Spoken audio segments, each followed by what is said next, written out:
Hi there, Teresa from the Fargo Red Wing Shoe Store. I'd like to thank you, the hardworking men and women, for supporting our small business because we couldn't do it without you. So thank you to each and every one of you for helping us have this memorable year. It's been our pleasure to help you. If you've never worn Red Wing boots, stop in and see what we're all about at 3003 Main Avenue in Fargo. Red Wing shoes for ultimate durability.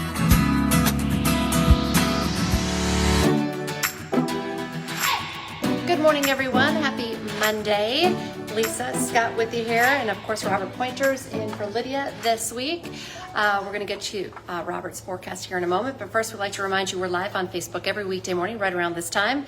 Love it when you join us live for your latest news and weather headlines, but it stays on your feed throughout your day, so you can watch it whenever it works best for you, or listen to it as a podcast. Just go to inform.com/podcast and look for the Inform Minute. This weekend was brutal. The weather was bad. not good. It was awful.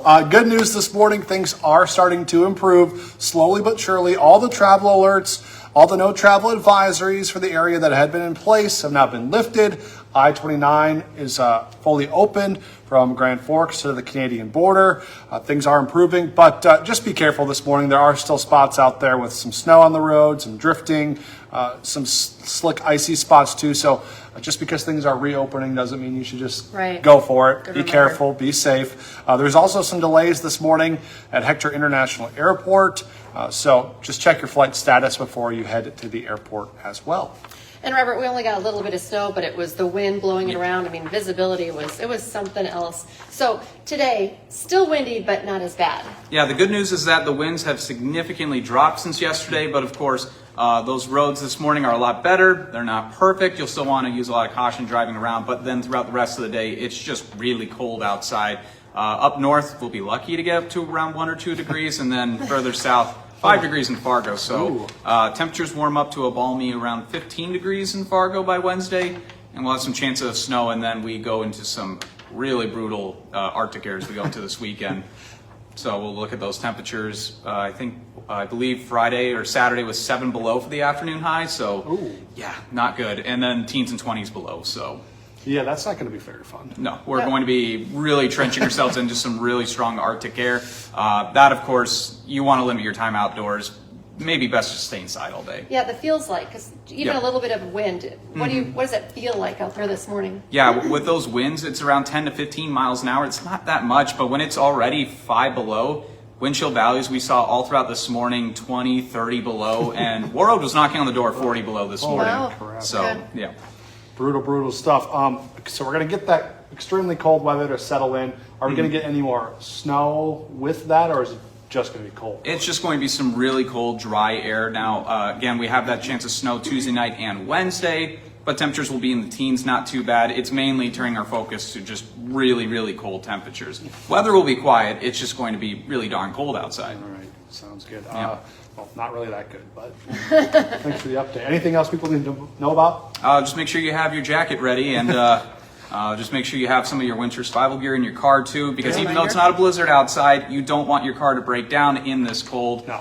Always good to be rather safe than sorry. And again, just have plans for this weekend, maybe indoors, not outdoors. All right, good to know. Thanks for the heads up. Robert, thank you. Okay, most kids not having to stand at the bus stop this morning, Yeah, which is that's a a good good thing. thing. Yeah. It's MLK Day, which means, of course, many kids don't have school today, and most city offices are closed in Fargo and Moorhead. Of course, today we honor Dr. Martin Luther King Jr. and all he did for civil rights. If you have the day off, enjoy it. Maybe check store hours if you have business to take care of today. So, garbage routes, well, I know West Fargo is normal, but it's different garbage routes changing because of the holiday, and a lot of things are closed, actually. Yeah, for sure. So just check in before you do stuff today. WDAY is working to learn more about a car crash in Fargo that left a baby with serious injuries. It happened Sunday morning during all that bad weather, shutting down 40th Avenue between 43rd and 45th Street. Troopers say an SUV T-boned a car in the intersection. A woman and a 5-month-old baby were riding in the back of the SUV. Both of them, along with the driver of the car, were seriously hurt and taken to Sanford. The SUV driver was not hurt, but could be facing charges. A Fargo man is waking up in jail this morning after police say he pointed a gun at people in his neighborhood. It happened near an apartment just southwest of where I-94 crosses over University Drive in Fargo. Kevin Byzewski is now facing a terrorizing charge. We are still working to learn when he'll make his first court appearance. Firefighters had to battle a garage fire in those frigid conditions over the weekend. The fire broke out Sunday afternoon at a home on Walnut Circle, just south of Moorhead High School. When crews got there, thick black smoke was pouring out of the garage. Thankfully, everybody inside the house, including the pets, got out safely. Firefighters were able to knock down the fire fairly quickly, preventing it from spreading to the house. The cause of the fire is still under investigation. And another garage fire to tell you about, this one just outside of East Grand Forks. It happened in a detached garage about 6 miles northeast of the city. The fire department says it caused an estimated $30,000 in damage to the garage and all of the stuff inside. The fire started with an electrical problem that ignited nearby combustibles. All right, protests against ICE are ramping up in the Twin Cities. Now the U.S. military has troops on standby to intervene if necessary. And then here in the metro, demonstrators in Fargo Moorhead made their voices heard, even in blizzard conditions this weekend. More than 24 protesters gathered on the corner of Broadway Square in downtown Fargo on Sunday. And of course, we'll continue tracking everything related to the ICE protests and things in the cities and here at home.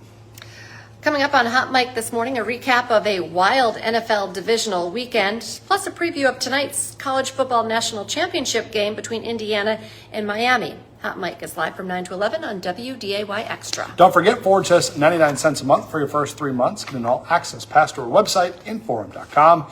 You can go to Inforum.com/subscribe to check it out. Join us for our next newscast. It's coming up at 11 this morning. We'll have the very latest on this cold weather. And then we have you covered starting this afternoon, 4, 5, 6, 9, and 10. And we're back with First News tomorrow morning from 5 to 7. Have a great day, everyone.